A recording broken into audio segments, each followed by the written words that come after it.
So hi everyone, welcome to this Fireside Chat. Today we have with us Mr. Jasmine Shah, who is the Vice-Chairperson of Dialogue and Development Commission Delhi, and one of the principal architects of the great EV revolution that is happening in Delhi. So Jasmine, first of all, thanks a lot for your time and joining us for this quick Fireside Chat. My pleasure entirely, Amit. Pleasure to join you all.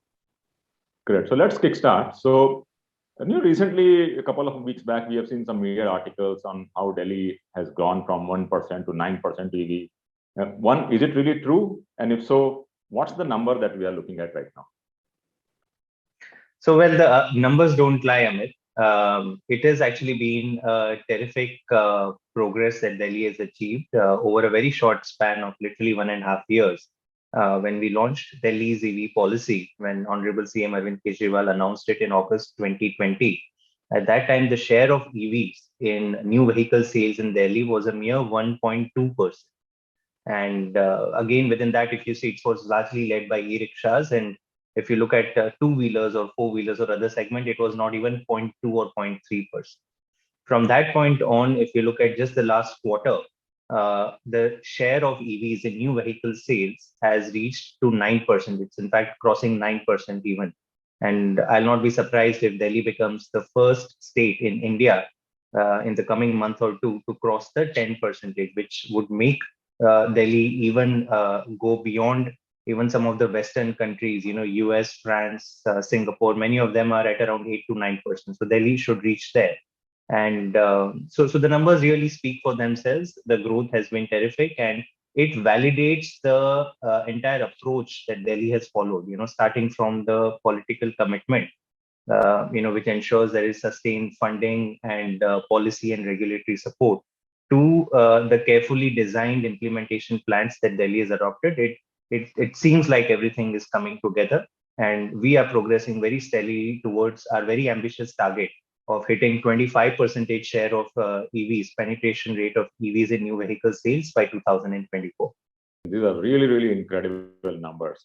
So if I can ask one question, slightly kind of looking back. So where did this journey started? I mean, what were the main drivers? What are the main catalysts for Delhi to look at EV as a prime mode of transport? It's very interesting because I think Delhi's journey and Delhi's starting point was very different from even how the country at large is thinking about EVs or what other states are thinking about EVs. If you look at Government of India, the entire electric vehicle policy is centered at DHI, the Department of Heavy Industries. And it sort of, you look at the other states also, largely the electric vehicle policies are more to attract investments or supply side push, as we call it, that let's make more EVs and let's give stocks for land, for electricity, and let these manufacturers set shop. For Delhi, the motivation was entirely different. We know that India houses 21 of the 30 most polluted cities in the country. So and when we talk about pollution, obviously the national capital figures high on the list. So 2 or 3 years back, Delhi government came up with its green budget. And this was an attempt to say that, many times we talk about annual programs when it comes to pollution, but pollution is such a long-term thing that unless you attack the root sources of pollution, you're not going to move the needle beyond a certain point. So in the green budget, we did some long-term thinking and planning. And one of the things we laid out over there is that Delhi should become the leading city in adoption of electric vehicles. And the entire motivation there was not to attract investments, but to curtail pollution. And that is how, if you look at Delhi's EV policy, so it was late 2018 when we put out the draft EV policy, which was drafted by the Dialogue and Development Commission, DDC. And again, over there, we very clearly spelled out that our vision, in fact, we didn't even have any section on attracting investments. We very clearly said that our EV policy's success or failure will be measured by the adoption of EVs. And we were the first state to actually put out a number that by 2024, we would like 25% of new vehicle sales to be EVs. And to do that, we will do everything that is possible, be it giving the highest and well-targeted subsidies, be it setting up private as well as public charging infrastructure, be introducing rebates, disincentives for IC engine vehicles and incentives for the EVs. Recycling, R&D, all those elements were there. So that's where it started. I remember we spent close to a year and a half doing consultations on the draft EV policy. We were surprised actually by the feedback. We got feedback from almost all the think tanks in the country. Even UNEP and many international think tanks came forward, applauded the ambition, I would say, at that stage that Delhi wanted to set up itself as one of the leading capitals globally, leading cities globally in terms of adoption of EVs. And I think through that entire process of a year and a half of deliberation, we made sure that not only our policy was the most progressive in the country, but we literally took learnings from all major countries and cities around the globe. We took some aspects and learnings from how California has progressed on its charging infrastructure. We looked at what cities in China were doing, how Chinese cities and states were, apart from the central or the federal subsidies, even cities were having very attractive subsidies. So we learned from a lot of examples. Norway was another example. And that is how finally, when Delhi EV policy was launched in August 2020, it was a culmination of really very wide stakeholder consultations. And it wouldn't have been possible if the government would be thinking within closed doors and trying to come up because it involves so many stakeholders, manufacturers, commercial fleet businesses, individuals who want to do the right thing and adopt EVs, but they were facing many hurdles. So that is how the entire EV policy was formulated. You said one is the consultation. Second, you said we also looked at demand side approach. Is there something also different in Delhi EV policy from the rest of the other states, which has played a critical role in scaling up EV? No, so I would say first, let me re-emphasize what you just mentioned, that a crucial difference was that we were led by demand side incentives and demand side push, right? Our entire thesis was that manufacturing will fall in place once the demand takes off. Why is it that Indian manufacturers are not scaling up their facilities? Why are they not investing in R&D? Because the demand was practically nil. Even in a place like Delhi, which has a very high share of private vehicles per capita, the share of EVs was only 1%. So we said, let's do everything to move the needle on the demand side. And even within that, and this is what also separates Delhi from maybe other places, since our entire motivation was to reduce pollution, we looked at which are the segments of vehicles that contribute maximum to pollution. And we saw that two-wheelers and three-wheelers literally contributed 70 to 80%. So there's no point putting so many incentives on other segments. And because at the end of the day, the pie is fixed, right? I mean, nobody has unlimited resources. No state has it. But Delhi wanted to target incentives in areas where we could get maximum bang for the buck as far as reduction in pollution is concerned. There are a few other things that we put in place also. I think we were the first state to also realize that it's not good enough to just set up public charging stations. We also need to incentivize setting up of private chargers. So if you own an office building and you want to put chargers for your employees, then can government simplify the process and give you incentive, right? If you're a mall owner or a shopping complex or even a kirana store owner, and if you wanted to put a charger in front of your shop for your customers, can the government facilitate it? So all those provisions were there. We also put the structure of at the back end of a state EV fund. Again, that was a novelty at that time, that we created a dedicated fund so that there was no concern at any stage that will the incentives really come in or not, because we did hear that in some cases in some other states incentives were announced but money did not show up for a year almost. And we said that no, we will design a back-end process that is so efficient that no citizen of Delhi after buying an EV has to run around in any government office. They can directly go, they buy the EV at a dealer's showroom. The dealer will apply, and within 7 days in your Aadhaar linked bank account, the money arrives. So all these thinking was there in place right at the beginning. We were also the first state to ensure that, apart from the financial incentives, which is both purchase subsidies, but also making road tax exempt. We were the first state to make sure that the road tax and registration fee were exempt. We also introduced non-financial incentives. We made sure, especially for three-wheeler cargo vehicles, one big issue was that they were not allowed to ply in P-cars on the streets of Delhi. And many, such players who are into delivery They said that, look, financial incentives beyond a point doesn't help. If you just relax this, automatically the take up will increase. And we actually held, it was almost now, maybe in other states and cities it is easy, but you're very well aware in Delhi there are too many agencies then actually should be required to be involved when anything needs to be done. So in this case, it was almost a year of conversation with Delhi Traffic Police and getting them to come on the same page as Delhi government that let's relax this no flying ban that is there for cargo vehicles in peak hours, and they concurred finally with our point of view. And today you see that almost 3/4 of all electric commercial vehicles that are being sold in the country are being sold in Delhi. And it's really fantastic how all these things are now coming together. It also validates our approach that pushing or promoting EVs is not about just giving subsidy. It's actually about sitting across the table with the stakeholders, right? And asking them what will it take for you to adopt and switch entirely to EVs. And then you hear a list of things that appear. And as a government, you need to be willing to work with the industry, with the private sector players on each of those things. That's when the entire ecosystem effect kicks in. The other issue which we keep on hearing is where is the charging infrastructure? And I know Delhi government has been pushing a lot to create public charging infrastructure.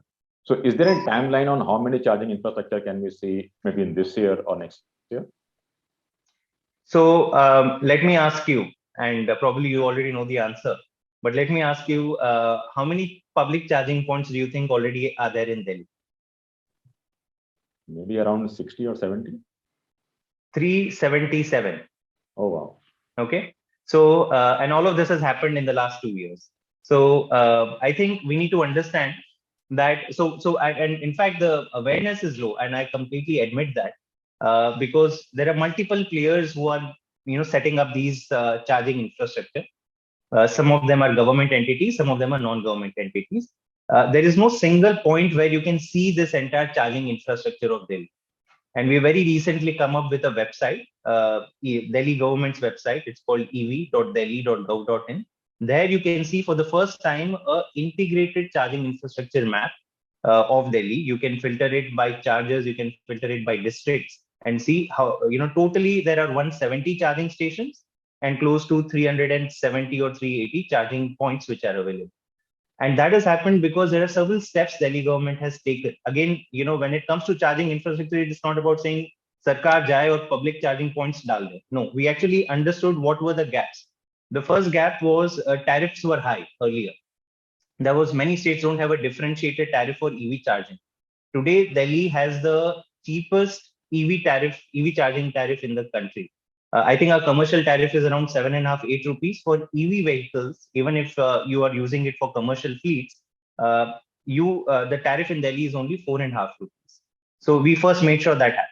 Second, what we have done, and we worked through our DERC, the Delhi Electricity Regulatory Commission, to ensure that to avail of the EV tariff, you don't need a dedicated feeder connection. Earlier, ये था कि आपको separate connection डालना है. See, all these adds up in terms of the effort, in terms of the cost. So, and this came to our notice only when we were, again, through many of these consultations, many private players said कि नहीं, हम तो commercial tariff पे ही charge करा रहे हैं. That adds up to our, total life cycle cost of the EVs. I said, क्यों करा रहे हो? They said, no, it takes 6 months. You need a separate feeder. You have to pay 20,000 rupees. In सारी झंझट पे हमें नहीं पड़ता. So then we spoke to DRC and we got them to approve this concept of minus metering. Okay, which means that through your existing connection itself, let's say you're a mall owner, you have an existing commercial connection, there is enough capacity. Your sanction load could be very high. But उसमें अगर आप EV के लिए meter डाल सकते हो अलग से, which is called minus metering, then for that EV meter, you will only be charged at the EV tariff, whatever you draw from that. So you don't have to do upstream infrastructure. That substantially reduces the effort. We've also, initiated the single window facility. Now that was another big issue that even to avail of the EV tariff or to set up a charger, get the discom to come and inspect, it was 3-4 different stakeholders. So it took us again another 9 months to 12 months through this mechanism of the charging infrastructure working group, which we can talk about, which you are also a part of. Which we created this unique single window facility where the power department, the transport department, the 3 discoms of Delhi came together and we empaneled all the certified charging infrastructure players, so that whoever wants to set up a charging point in Delhi can directly apply through their DISCOM, and within 7 days you will get your charging point activated. So all these steps have been taken to promote private charging infrastructure. On the public charging infrastructure, as I said, already private players and government entities have set up 380 charging points. Delhi government has actually identified prime land parcels across Delhi, 100 of them, around 70 of which are at Delhi metro stations. So you can imagine these are very prime parcels. And we have put out the largest bid for private players to come in a PPP mode and set up public charging infrastructure in these land parcels. A total of 500 charging points are going to be set up. I'm very glad to note that this tender is almost in the final few days of its finalization.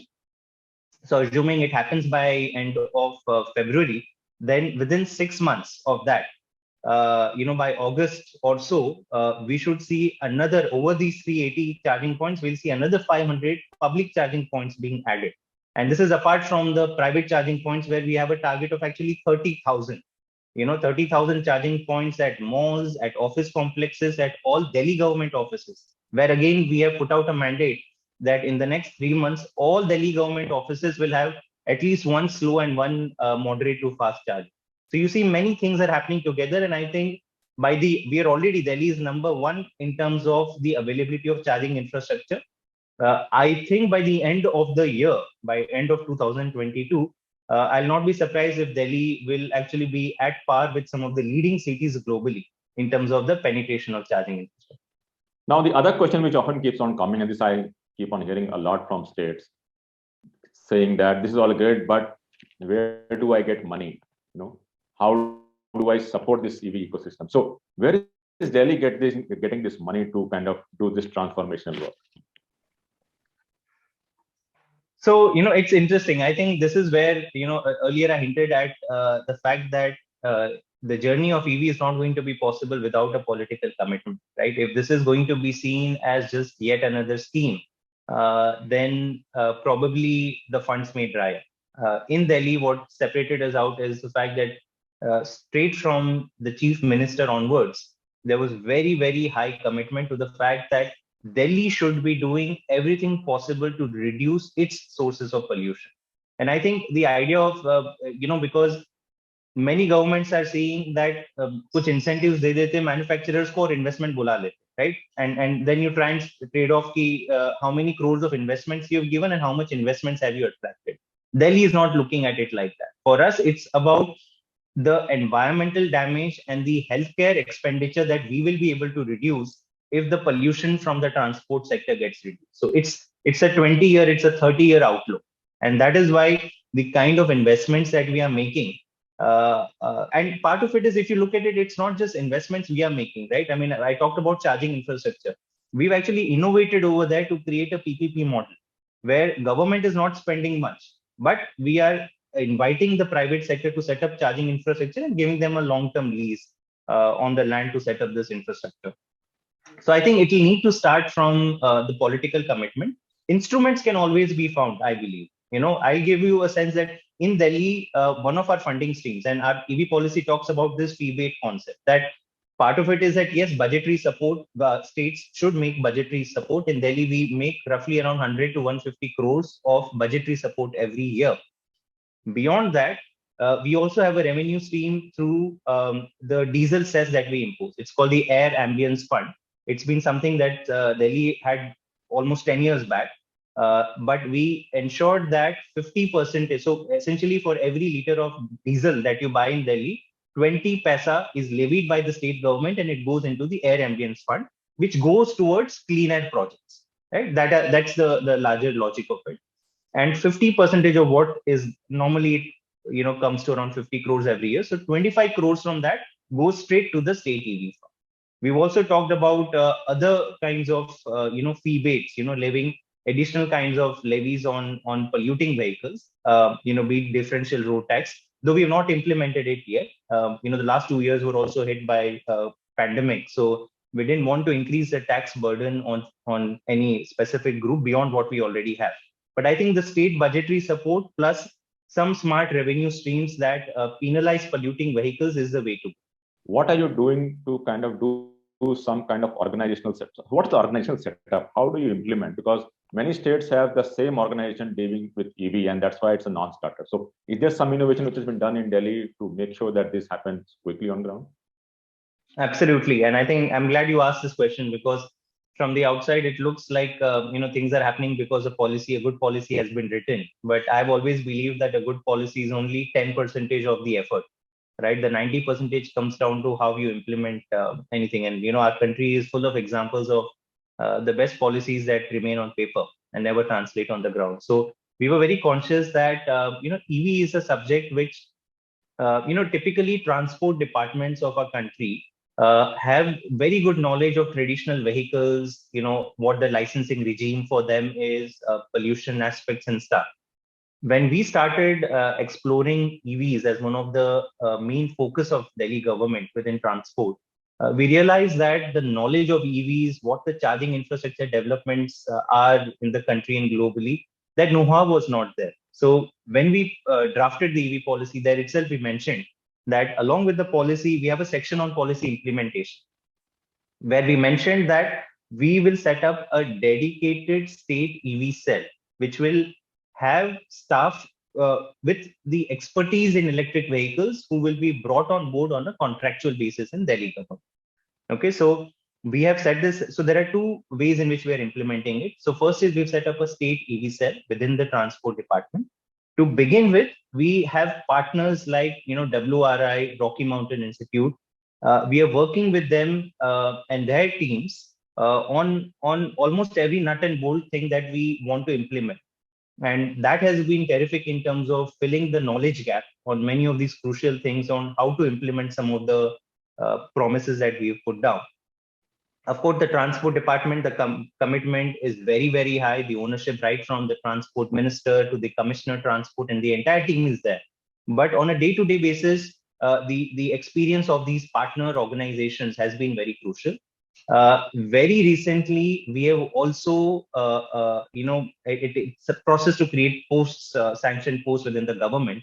But in terms of sustainability, we are soon going to be creating posts for the chief EV officer of Delhi, as well as consultants who are on the rolls of Delhi government, but come from the private sector on contractual basis. So we'll have a dedicated setup and team which works together with the bureaucracy in implementing the mandate of EVs. The second support structure that exists within Delhi government is DDC, the Dialogue and Development Commission. So as the think tank of Delhi government, our mandate also is to fill in capacity and knowledge gaps wherever they exist. And within DDC also, we have set up a small team that brings in outside expertise, but also works very closely with transport department in navigating different aspects of our EV policy. Apart from that, Amit, there are two more structures that I wanted to highlight, which also is allowing us to progress very steadily towards our vision and various provisions. On the charging infrastructure side, Delhi has created a very unique charging infrastructure working group. The actual name for it is Working Group for Accelerated Rollout of Charging Infrastructure in Delhi. And this group is chaired by myself. And we have over there the secretaries of transport, power department, all the CEOs of the power discoms, and all the municipal commissioners of them. And this and the DDA, which also owns a lot of land parcels. Now, why did we set this up? Because we realized that unlike, let's say giving a subsidy on a vehicle, which transport falls completely in transport's domain, setting up of charging infrastructure requires all these agencies to chip in and to work in a very coordinated manner. And, we didn't want this policy to be yet another victim of this, multiplicity of agencies. So right up front in our policy itself, before our policy was notified, earlier in 2020, Delhi government notified the setting up of this working group and brought all the stakeholders on board. And I can tell you that has been the most crucial step that we took quite early on to make sure that everybody is aligned. And when we set up this tender for setting up 100 public charging stations simultaneously, which is the largest of its kind by any city, it meant aggregating land parcels from Delhi Metro, from Delhi Jal Board for MCDs. So this couldn't have happened until we were all on the same table and trying to make sure that everybody understands why this is important. And fortunately, that happened, and that's how we were able to launch this big tender. That's the mechanism we used also to set up this single window facility, where the discoms, the vendors, the power department, DTL, everybody was really aligned, and the incentives were coming from transport department. So that's one sort of semi-government private setup or coordinating mechanism we created. The second external setup is setting up of the uh, Delhi EV hub, where what we did is we said that, Delhi government has been consulting with all the stakeholders in launching the EV policy, right? We did this 1.5 year of consultations, but we were very conscious that once we launch the policy, there'll be many challenges in implementation. Maybe we are thinking that incentives are going fine. Maybe some parts we have implemented, but is this what the experience of the players outside Delhi government also is? So we set up this entire mechanism where Delhi EV Forum, where all these stakeholders could come together every 6 months and have a free-flowing conversation with Delhi government. So every 6 months, myself, the Minister of Transport, Commissioner of Transport, Secretary Power, because the charging infrastructure piece is headed there, we all come on 2 to 3 hours of almost a workshop and a brainstorming with all the private sector players in Delhi who are involved in EV. I think each of our forums have been attended by at least 150 different stakeholders. And this includes obviously partners like you who are guiding us to different aspects of EV policy. So I think that has been a very healthy mechanism for us to get ongoing feedback rather than, feel that government is doing everything fine. But on the ground, there may be many other challenges that we may be missing. So I think these are the different things or manners and strategies in which we are implementing the EV policy, and we feel that all of them have contributed to where we are today. Where do you see, I mean, you mentioned a target of 2024, but where do you see EV journey, let's say next 5 years? What's the number that you're looking at EV as a new vehicle registration, maybe in 2027, if I can ask? So, first of all, I think we are very confident of meeting the 25% target. We didn't expect that 10% is the number we will hit so soon. But I think it's in line with, probably crossing even 25%. But I think what will be more interesting to see is that certain segments are going to disproportionately contribute towards the growth of EVs. And we are already seeing that in Delhi. So, unless the cost of vehicles, let's say in four-wheelers, comes down, you will not see a mass adoption of four-wheelers and, transition to EVs. They also need higher mileage, they need highway infrastructure, all of that. But if you look at the intra-city transit, I expect that to almost entirely, and if you're saying 5 years, my sense will be at least 50% of that is going to shift to EVs. So what does that include?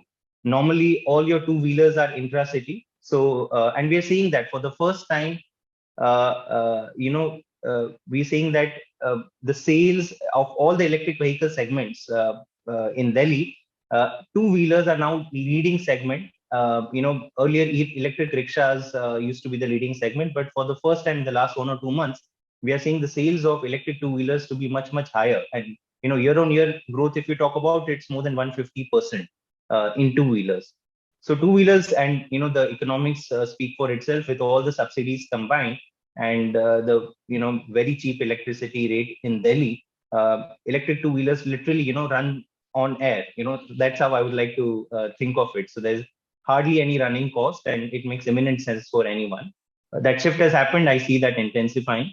But the commercial fleet, right? Electric cargo vehicles, your half-ton vehicles, one-ton vehicles, three-wheelers, four-wheelers, passenger auto rickshaws, all of them, I see an en masse shift happening. In electric auto rickshaws, some of the people who are watching this may already know that Delhi is soon going to have the largest number of electric autos running in its streets. We have just issued permits for 4,200 electric auto rickshaws. I think the largest state or city right now is Bangalore with around 400 to 500 auto rickshaws, electric autos. So we will have 4,000 in one go, I think all in the next 3 months.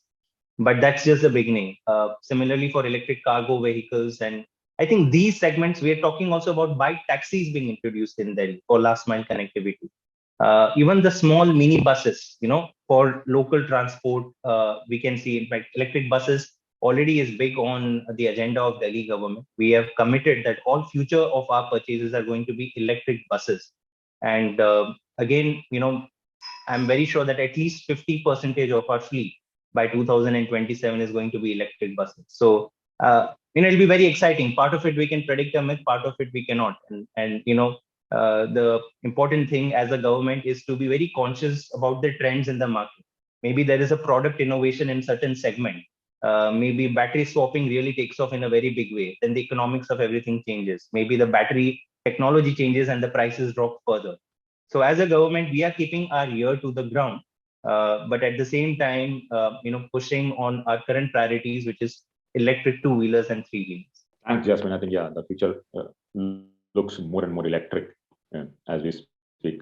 So my last question before we end. So if, let's say, any other city or state, maybe India or some other neighboring countries are looking at moving towards an EV journey, what would be 3-4 important things that you would like to suggest they should keep in mind before when they are moving at this path of electrification of transport? Well, I think it all starts, and again, I cannot emphasize this enough, that it all starts by getting the political buy-in, right? At the senior leadership level, there has to be a complete commitment that this is the way to go, this is the future. And if that alignment is there, we began with that in Delhi. Chief Minister Arvind Kejriwal is been extremely committed to reducing air pollution in Delhi. And it's not just this, be it, shutting down thermal power plants, be it, innovating to reduce crop stubble burning, providing 24/7 electricity, many measures to reduce pollution, and electric vehicle for us is one large commitment in that direction. But the next comes is really drafting a very careful policy, talking to industry stakeholders. We typically in governments, policy making is restricted to within, 4 walls of government offices. And I would say in an area which is generally still new to governments, the best you can do is keep your ear to the ground and be open to ideas. So maybe the context of Bangladesh, maybe the context of other cities and countries are different. But you should know that there are many entrepreneurs, there are many private companies who are thinking 5 years, 10 years ahead already of you. And if you can tap into their expertise, their understanding of trends in the market, and then say that what should be the ideal role of the government. The government cannot distort the markets also, but the government should not try and support only certain segments. I'll give you an example. Another first in Delhi EV policy was that we were the first state to be technology agnostic in terms of charging. So all our subsidies are there for the electric vehicle, the charging models, but also for battery swapping, right? So at that stage, it's only in 2022 that the government of India has finally realized that there should be a battery swapping policy. But the murmurs in the industry was there for the last 5 years, ever since battery swapping, the first models started coming in the market. So in 2018, in our draft policy itself, we put out that battery swapping should get an equal footing. And I think so first is political commitment. Second is a very carefully drafted policy after stakeholder consultations. And the third is really having the wherewithal internally, the team that can really bring in the best experience from within the government as well as outside the government to execute something which is so multidimensional. As I think these 3 pieces are very, very crucial. Again, I think not everything can be summarized in a brief comment. So Delhi is always open to sharing its expertise and experience. And I think that is a message that we would really like to give, that it's taken us some time, a lot of effort to get where we are, and we are more than happy to share it with any city, any state that feels that Delhi has something to share with other cities and states. Thanks, Jasmine. This is wonderful. Phenomenally kind of talking to you and reliving some of these experience for last couple of years. So, to me, I think the key differentiator, as I heard from you on what really made Delhi, if I can call the EV capital of the country, to me, I think, as you write, that commitment is one from the highest level. Second, I think the innovation, as you mentioned, somewhere in between, that both in terms of policy formulation, organizational setup, or even kind of finding money to kind of operationalize. And third, I think, is implementation, because we have seen a lot of good policies not resulting in ground, and the focus on implementation has been very, very critical and crucial. So thanks, Jasmine, once again for talking to us and sharing these insights, and also kind of extending the support to other cities and states from not only India, but from the neighboring region as well. So thanks again, and wish you all the very best for this event. My pleasure, Amit. It was such a pleasure to talk to you. And thanks to you and to WRI also, for all the commitment and support that you've given to Delhi over the years.